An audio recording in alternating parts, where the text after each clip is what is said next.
you can directly inject a code over here in the function. If it is vulnerable to few vulnerabilities like prototype pollution and all, you can get RC directly from this.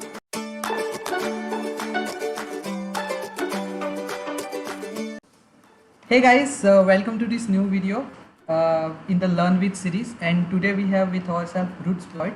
Hey buddy. Yeah. Hey, hi Katan, how are you? Yeah, I'm fine. So what are we going to learn today? Yeah, so basically we are going to get started on how to approach bug bounty recon and how to leverage OSINT for the bug bounty recon. Okay.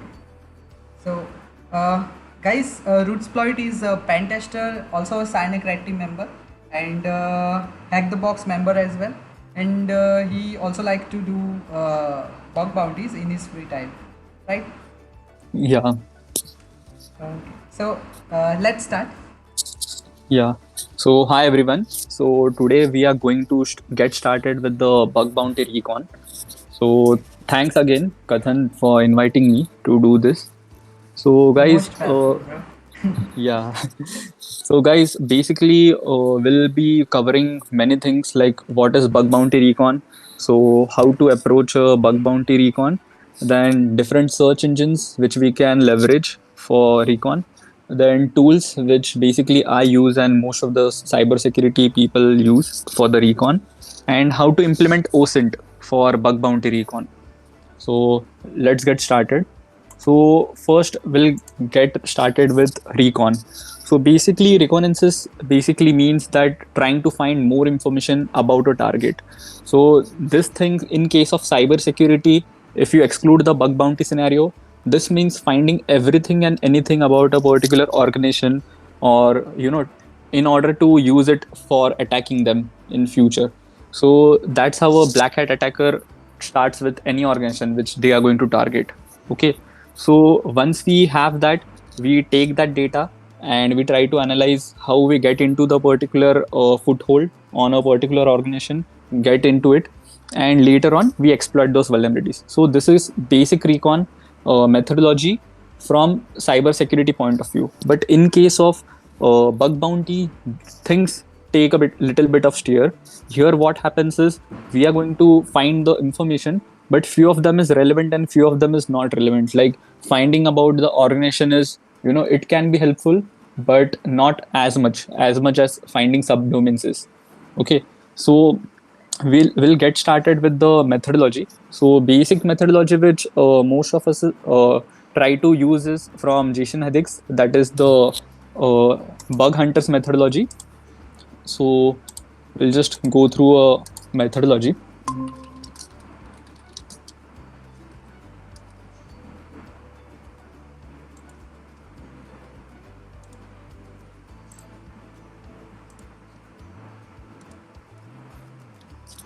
Okay, so right now we are in the identification phase. Okay, in recon we'll try to identify the subdomains. So for that we have various tools that we are going to use, like subfinder, asset finder, or sublister. So after that we are going to scrape the domains, whatever domains we have, and after taking the domains we are also going to perform brute forcing. So basically, before even learning about subdomains, we have to understand what is a DNS server.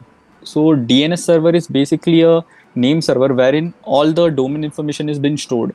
So whenever you are trying to access a website, for example, google.com, so in the backend it is not going to directly hit the google.com. In backend it is going to find what is the IP address of google.com, and then it is going to give out the contents from that IP addresses. So that's how a DNS server works. But what if we leverage this mechanism of DNS server to leak more data? So basically, domain brute forcing is where we try to find out more and more domains for subdomains for a particular domain. So there are various tools for it. So RDNS is one of the example which we use. So after that, what we do is we perform port scanning. So this option is quite sketchy because port scanning can't be done in each and every scenario. Supposing if you have identified that whatever domains we have, it is running behind a Cloudflare or any WAF. So by performing port scan, it would send a heavy traffic. So it you have to do this manually after identifying the things which are behind a Cloudflare or any other WAF. You can exclude those. So visual identification. In visual identification, what we do is we use various tools, like even Aquatone is there, which is built in Golang, and Eyewitness is something which was used earlier, but nowadays I use Aquatone because it is much more faster. Then after that, we'll find out all the live domains, whatever there in the particular list. So I'll just note down.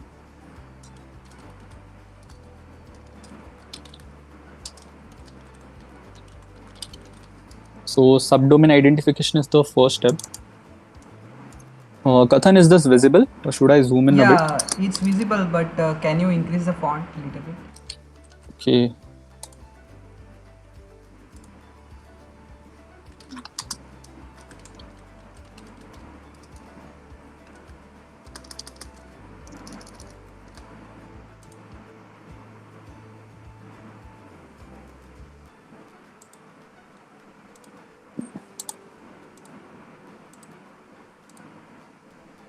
Is it better now?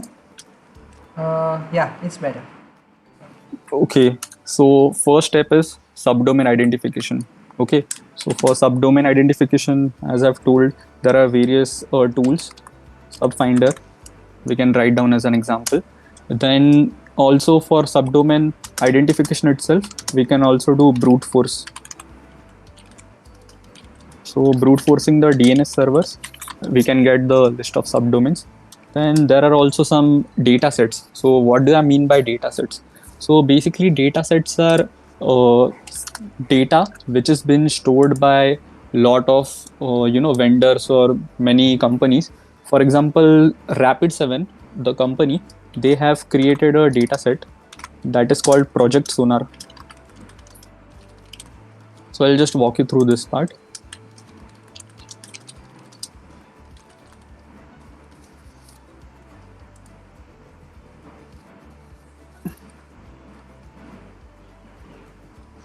Okay, so Project Sonar, basically what it is, that it is fetching out all the information related to the internet. So they are scanning internet on regular basis and they are generating the data, and these data is having all the informations like port and everything, and basically they are using it to make the data open source, so that whatever tools you are building or whatever vulnerabilities you want to find, you can use that data. So this can be used, and few tools also have inbuilt functionality to include this. For example, find domain tool is there for subdomain enumeration. So even this tool is using project Sonar data. Then I think after this we can move on to the identification. So here we identify live subdomains. So whatever subdomains are live, we are going to attack those. Okay, because if a domain is not live, there is no use in running further scans or running port scans and all. Okay, so what we can do is the subdomains which are live, we can perform like sort it out, and then we can run ffuf or dir buster on those subdomains. Okay, and the subdomains which are not live, so non-live subdomains, those are very interesting because these non-live subdomains can have data which can be leveraged for performing subdomain takeover. So if you're not familiar with subdomain takeover, so basically what subdomain takeover is, that we try to find the subdomains which are pointing towards the domain which is hosted on xyz.com. So I'll just write down example here. Supposingly your xyz.target.com. So this is down, basically you are not getting this as live, so it is pointing towards I'll give some S3 bucket example. So let's say, so just ignore this particular URL. This is like s3.amazonaws.com. Correct. So there are also other ways wherein s3.amazonaws.com slash the bucket name is also there. So we are using this name. So if there is a domain xyz.target.com and it is pointing to rootsploit.s3.amazonaws, and for some reason developer has removed this rootsploit bucket. So any attacker can claim this particular bucket, and he can upload his malicious code or he can perform a lot of different attacks. So this is one of the example. So non-live subdomains we should always keep track of to perform such attacks. And here we can also implement identification, like identify the services which is working on it. For example, Apache server, then any IIS old version, for example 7.5, we can have those data, which would be handy. So after getting, so for live subdomains, I've used this tool, http x. So these tool is from Project Discovery. If you go to github.com/project discovery, you can find the list of tools. So subfinder is there, then httpx is there.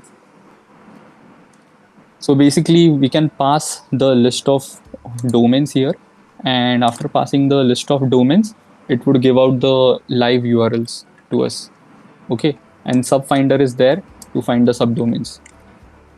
So for identifying the live domains, we'll use httpx. Also there are other tools, but I prefer using Go based tools since it is much faster to use. Then after that, we can use different nuclei templates. So basically guys, don't be a script kiddie and go and use different CV related templates, because if a particular program is it is live for a long time, that time you are not going to gain anything.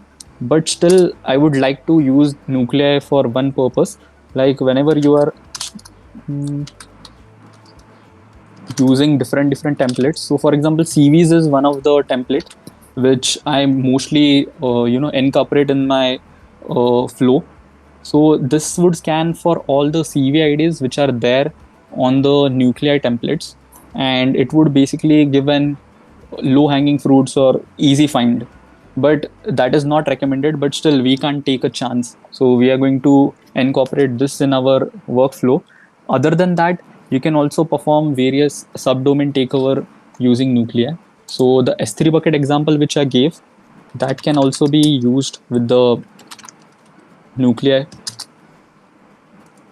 So if we go here,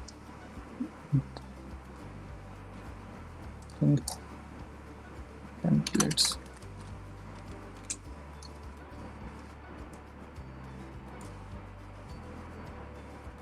I think we are the wrong repo. Yeah, it's nuclei template hyphen template. Okay. Yeah.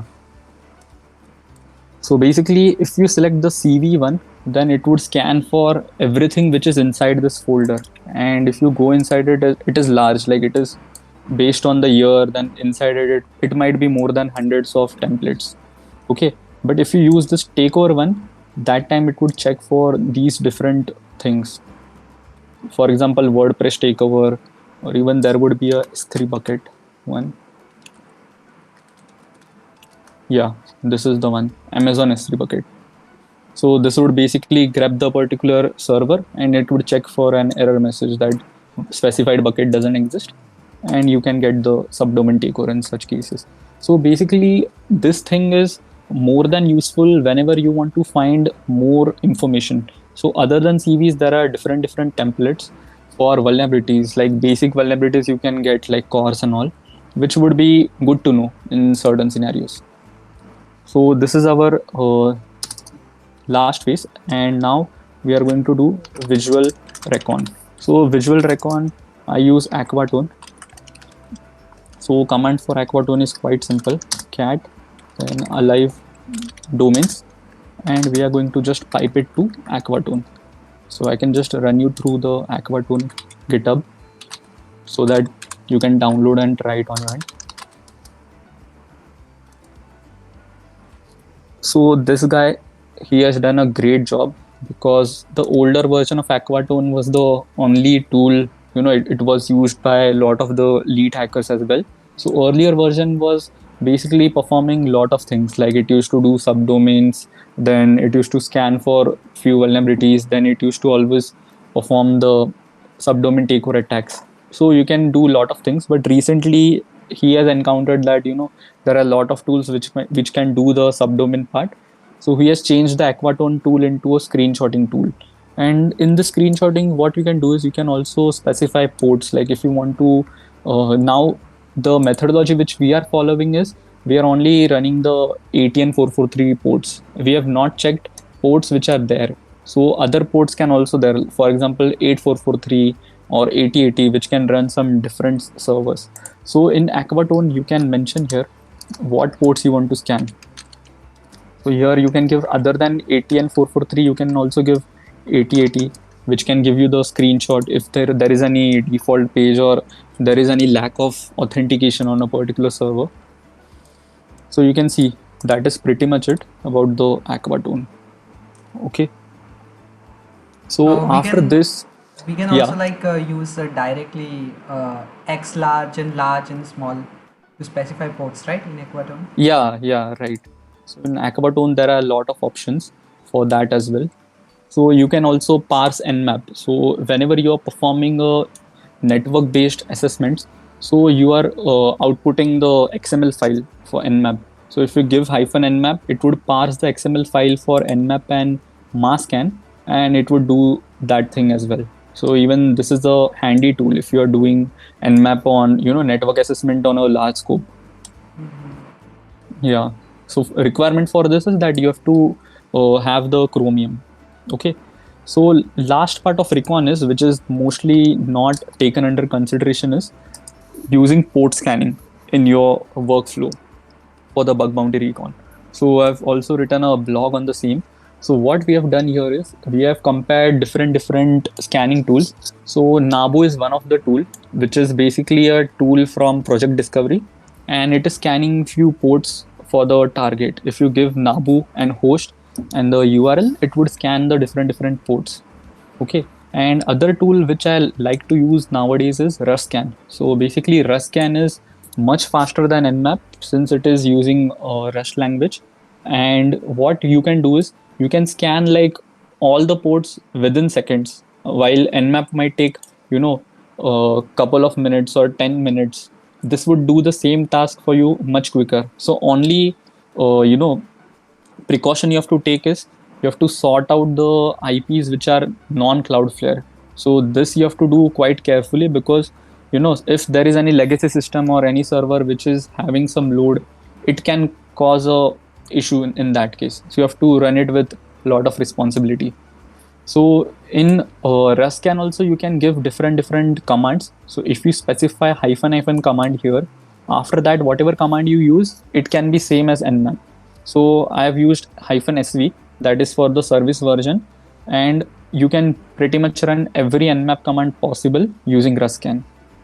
Okay, so we have covered visual recon, then port scan as well. So I would like to add something like if you want to filter out IPs which are of Cloudflare, you can use CF check. CF check. Yeah, It's by DW1. CF check. GitHub. Yeah, that. this one, right? Yeah. You can use Yeah. this.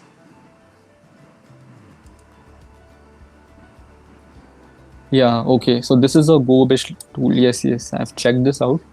So you can also implement this for the Cloudflare one. Also, Project Discovery has a library file which is known as exclude CDN.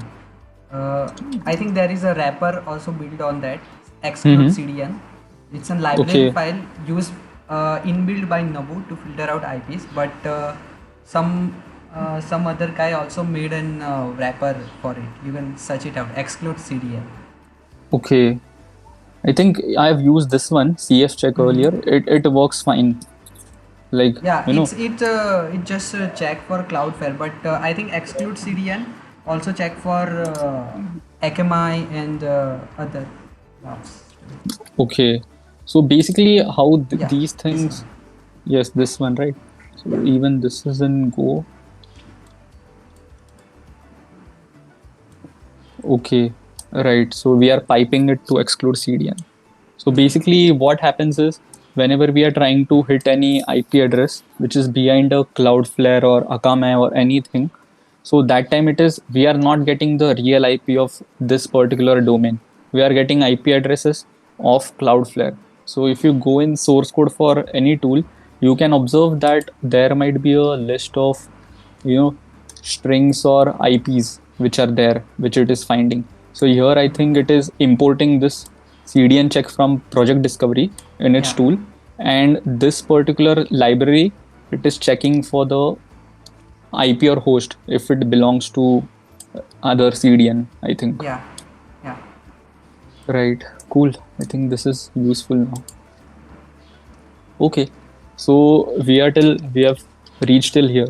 So basically this would pretty much help you in recon, and I don't think so more than this would be required. Only time you'll require more is when the a particular target is accepting any domain owned by the particular target. That time you can work with the ASN number. For example, if you are using like Tesla as an example, then you can just go to ASN checker. ASN, I think there are a lot of tools for it. ASN enumerator is also there.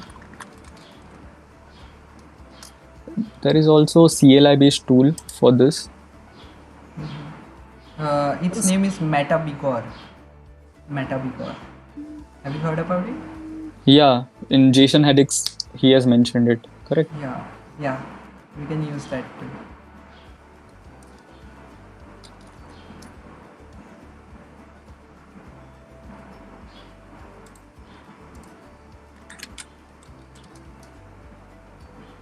Right.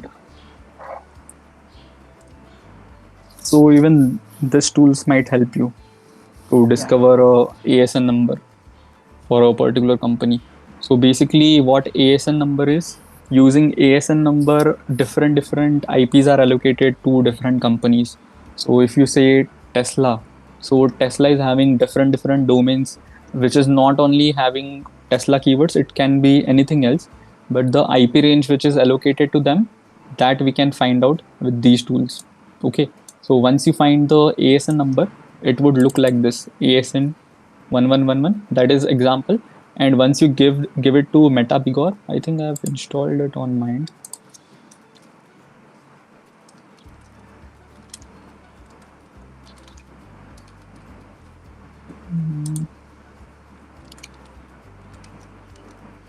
Yeah, so we'll just show you an example. We'll try this.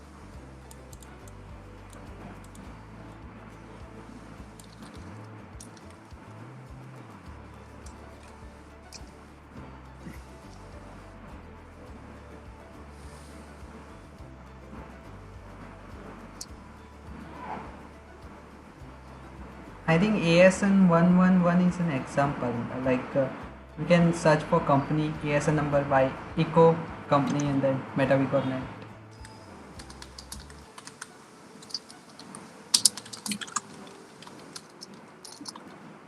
There was a site that BGH. Yes. Yeah, yeah, this one. Yeah. Yeah.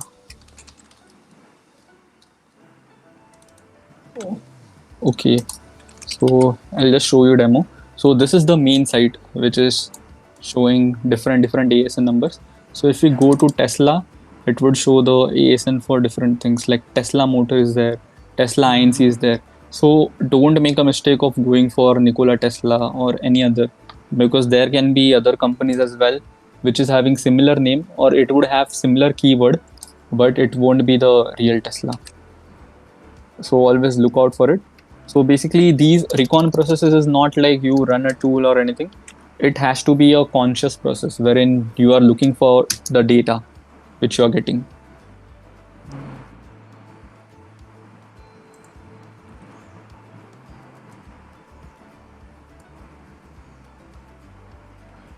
Yes.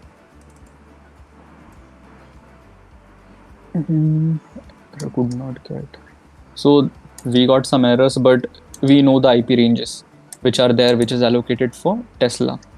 Okay, so these tools can be used to gain access or gain more insights towards the ASN number.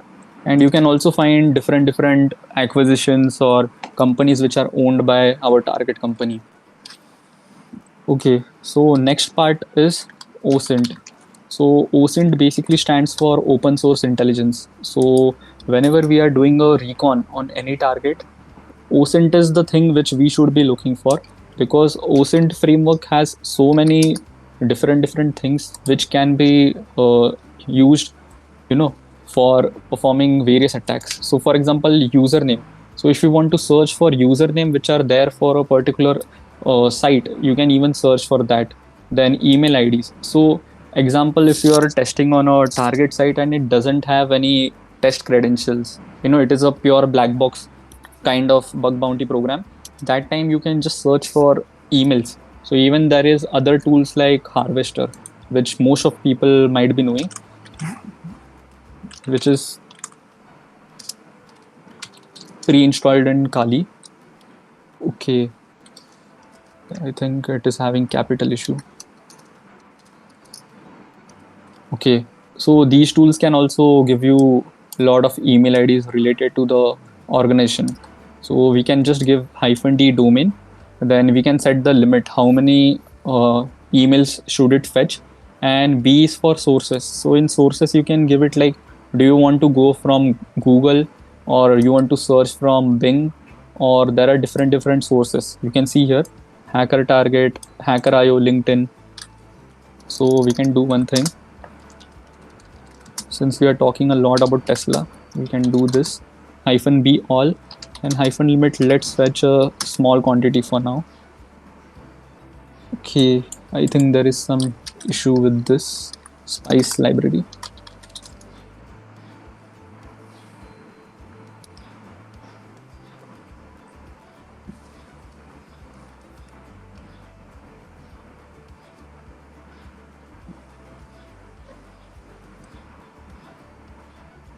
Okay, so you can get a lot of emails, and with the help of these emails you can perform any brute forcing attacks. Then you can also search for different domain names which are there, and there are websites which would directly give you the details about the domains, like who is record. So if in case if you are not sure if a particular domain belongs to the target which you are hunting, you can just simply use a command line tool as well, who is tesla.com. So here mostly these might be domain protected, but in case it isn't, then you'll find a email ID ending with tesla.com. Here it isn't the case, but in some cases you'll find that. Then basically OSINT, what it does is it finds everything and anything about employees for an organization or any particular individual, and that data we can use, and we can perform any attacks. For example, dating is there. So if on match.com you find out that employee of XYZ company is having an account, maybe you can catfish him, you can create a fake profile, and you can leverage him into clicking something which he shouldn't be clicking. So this can be very helpful in terms of red teaming activities, wherein you can just randomly create a fake profile and clickbait that person into clicking, and you can take over the sensitive data. Okay, But once it's you have like it's mostly out of scope in bug bounty, right? That's social yeah, engineering. it is out of scope, but it is always good to know that it would be helpful in case you want to be creative with your domain discovery or finding more information about employees. Even from LinkedIn you can gain the what you can say email IDs for various. And also there is pattern, like in some organization there is pattern like name dot last name, so you can identify those. Okay, so next part is probably our last part. OSINT we have used. So there is another attack, credential stuffing. So credential stuffing is a pretty clever idea. So it was basically developed by white hat hackers as well as black hat hackers. So whenever there is a breach which is happening, so nowadays we are reading on the news that there is breach of XYZ company, and those credentials, credit card informations are public. So this data might not be of any use to a regular bug hunter, but if you want to get the credentials, then it might be pretty useful for you. So what you can do is, using credential stuffing, you can gain a list of username and password which has been exposed by any attacker in a database. So there is a GitHub repository called BreachPass. So what this particular repository is, that there is a basic bash script which is parsing for the email ID, username and password, and it is giving you the list of data. So there would be a magnet URL, and this magnet URL would have a lot of data, like it would be in GBs, and it would have list of username and password which is leaked. For example, if tomorrow any cloud provider, for example Amazon, or let's say any other service provider, has any data leakage, okay, in that case black hat hackers would upload some data on dark web or anywhere. So that data which is being uh, you know out on the web, that data can be used by us, and we can download, instead of downloading this particular archive, you can download any other archive from the internet, and you can use this particular tool to extract the data and find out the list of username and password. So here we are using the filter like gmail.com. So once you find the gmail.com string in this particular tar file or any archive file, it would just list it out. So we can do our own specific search like tesla.com, and whatever usernames it is finding with the tesla.com, it would sort it out, and it would also give the password which is there. So you can use this as well. So this is on the, you can say this we can find on the deep web, right? What about dark web? So for dark web we have another database, PwnDBG. So PwnDBG again has a lot of sensitive data. So basically for this you will require a system which is having Tor installed, and you have to set up this tool with Python. So after installing this tool, you have to install Tor as well, and you have to just give a list of domains which is there. And once you give a list of domains, it would find if those are there in the leak or not, and you can also gain the credentials from this. So since it is an onion service, just make sure that you are installing Tor for this service. Okay. So we have covered this, and we have also covered PwnDBG. So from PwnDB also we can gather a lot of data. So we'll also move on with a very special search engine, that is Shodan. So if you are using Shodan, then you know that there are very easy exploits, and you can find unlinked resources quite easily. For example, recently people have found Kubernetes or Kibana or Elasticsearch within seconds with Shodan. So you can also use different queries. So there are different queries in Shodan. So if you specify country as India, then it would give you results based on the country. So I think they don't have results. We'll go for a particular software. So right now I can think of Kibana. So Kibana is basically a product of Elasticsearch, which is, it is vulnerable to various services. So if you try to open each one of this, you can find out that few might not even have authentication implemented in it. So if you find the same for any top bug bounty programs, so it would be considered as a valid finding.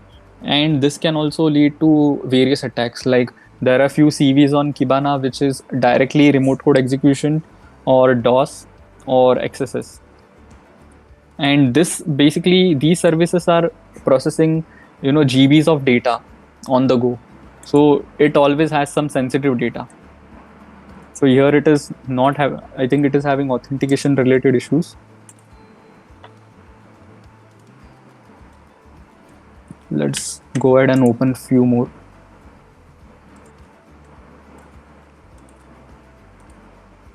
See, here it is properly implemented. So authentication is implemented. But still, I think in Burp and all, you can directly find the version of Kibana, which is there, or with WAP Analyzer.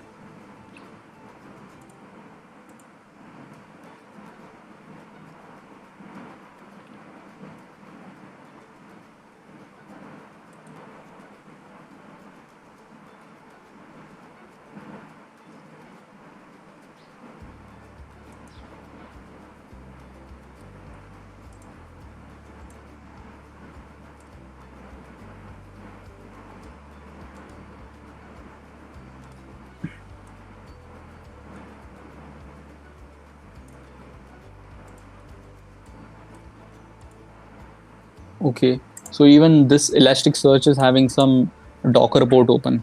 So this again comes in network, but you can do a lot of things with this particular Docker instance. If it is having some public access, you can try to escalate that Docker privileges. I think our Kibana is not working. Okay, we can do one more thing. We can just use some Google Docs in it.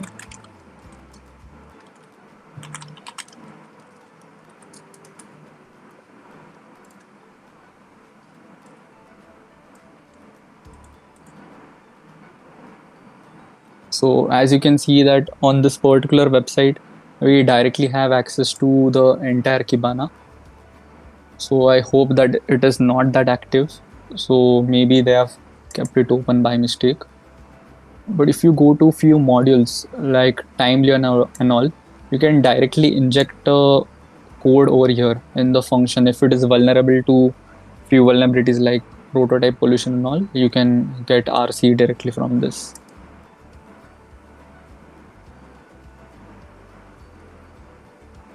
Yeah, so that's it for the bounty recon from mine.